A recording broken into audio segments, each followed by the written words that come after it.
Okay,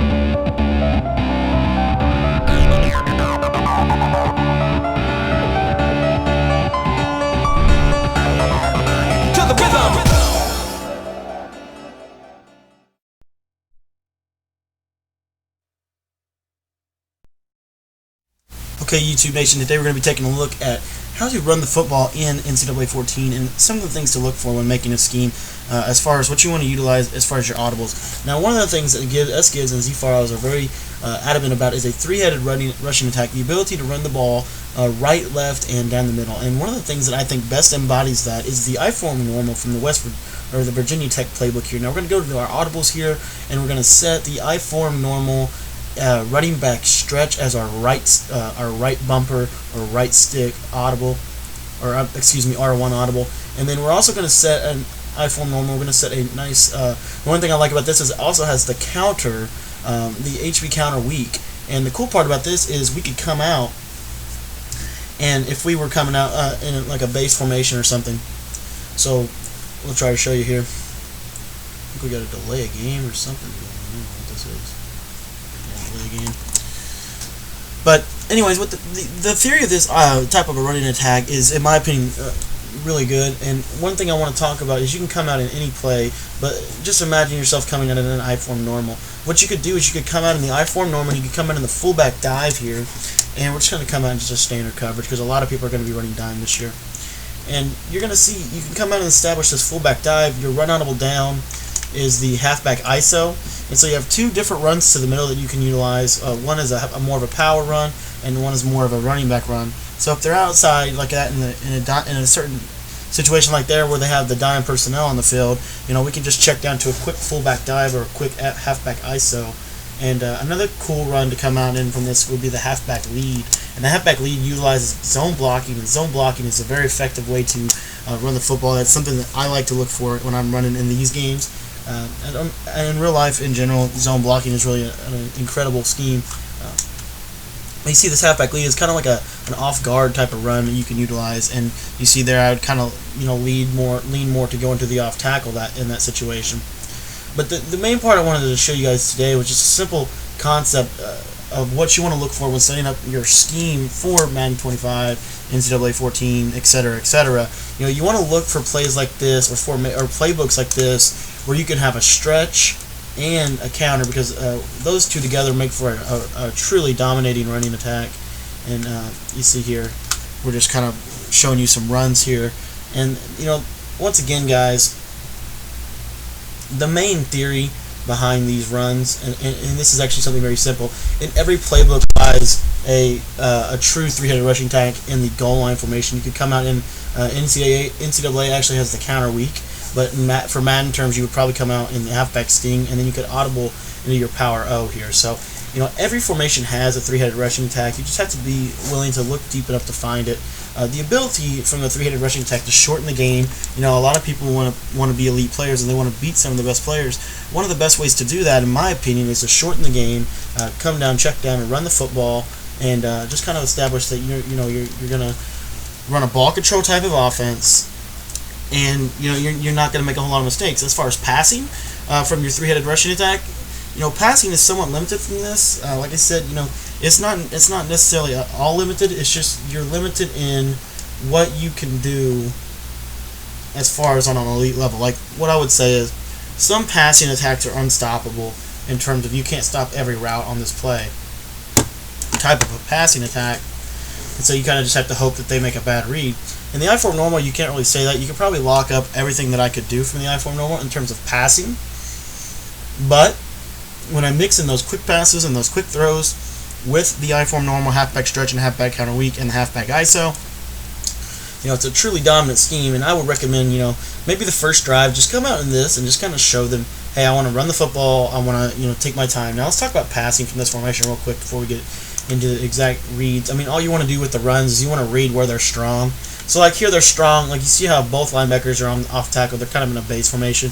This is something I would just check down to my fullback dive and just say, okay, I'm going to take a quick 5 yards because we can get up into that gap there. And then when they start using formations like, 3-4, over where they're strong to the right, a little more strong to the right side of the field, that's when you're going to see me check down into my halfback counter plays, and see how they're kind of strong to the right side here. Four guys to the right, 3 guys to the left here. I'm just going to check down and just take my counter. So that's how I would run. Excuse me. How I would run the running formation, the runs from this formation. Just kind of check, and then again, if they're strong to the left side, overplaying the counter, then you can check into your halfback stretch. So overall, they're really going to have to guard against all sorts of different types of runs. And as far as your quick passes, you have your quick pass audible is the quick slants. Nothing really special there. Your deep pass audible is you have a nice C route to your running back. You have a nice user catch C route over there on the right side, and you could put swear here on a drag, a curl, a slant. You can do whatever you want with him.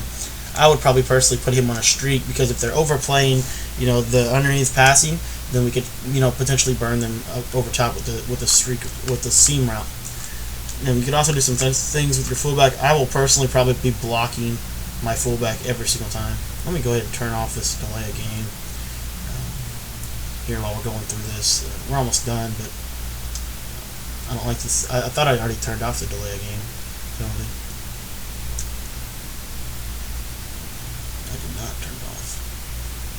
So we need to turn off all of this. Okay. So just turned off the delay of game there. Like I said, as far as passing goes, you can just mix in some stuff. Like I'll show you here real quick. We'll just accept it so we can have more room on the field. Basically, what you want to do in your pass from this formation, you want to establish, some quick throws. You don't really want to do anything too fancy. You're just going to kind of say, okay, I can throw if I want to throw, but my main objective is to pass. I would play like this, the corner strike. Like I said, I'd probably put the far left receiver on a streak in case they're blitzing off the edge with the corner or something. I could hit that as a quick throw, and then I have a nice snap throw zig here. That's my first read. That quick snap throw zig, pretty easy, pretty simple.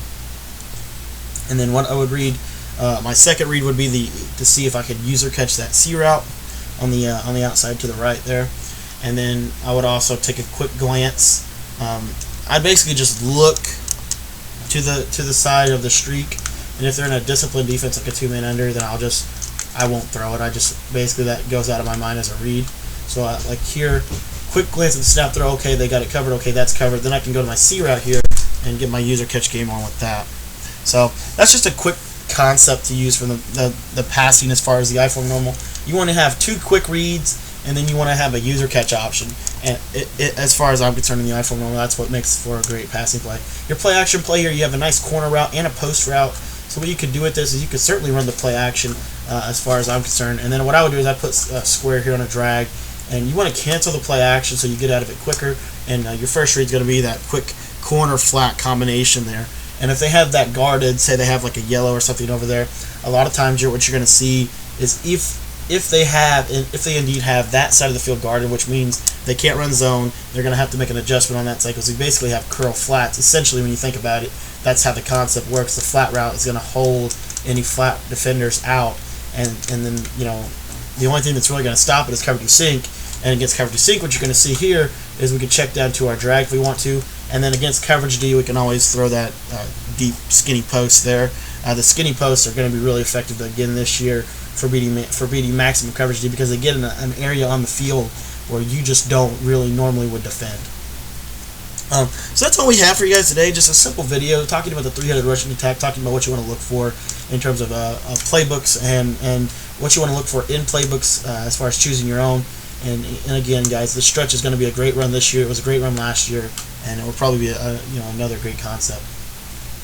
So, and then one thing that I do want to touch on real quick, as far as I just wanted to show this just so you can see it. If they do come out in like a cover 2 sink type of situation with outside linebackers blitzing, what you're going to see is, even on this play action play, the deep posts will be open. But like I said, your third read on this play is this quick drag, and you see how he'll hold onto that quick drag right there. So you could check down into or you could check, hit him over the top of the deep post. You just want to read that zone defender is basically all you're trying to do. Now I'll try to show that again real quick before I get out of here. So because we got into overtime, so now I have like a couple plays here and there. But anyways, from the 3-4 over, say they come out like this, something like this. What you're gonna do is you're gonna, and that's why we use the drag. Is it's a high-low read essentially between whether they take the drag or they take the post in terms of a zone coverage. And here they take the drag, so I'm gonna hit them over top with the deep post for a big gain. So thank you guys for checking out today's video. Be sure to subscribe for more Madden and NFL 25 and NCAA 14 concepts, tricks, tips, strategies, and blitz setups. Again, guys, we appreciate you got all the support we get from you guys. Thanks for liking the video, and make sure to leave a question in the comments if you have any questions. Other than that, oh, that is one thing I really wanted to tell you about. I am releasing an ebook for NCAA 14. It's going to be a full ebook on offense and defense. I'm going to be working on it sooner than later, and it's going to be released the day before NCAA 14 comes out. If you guys would like a free copy of this ebook, make sure that you are subscribed to the YouTube channel. If you are not subscribed to the YouTube channel, go ahead and do that, and you will get this free copy of my first official ebook overall. It's going to be NCAA 14 complete offensive ebook and complete defensive ebook for you guys to get you guys going in the game. Thank you guys for checking out today's video, and we're going to see you guys next time. Once again, guys, hit that like button below. It really helps you out. Thanks, guys. We'll see you later.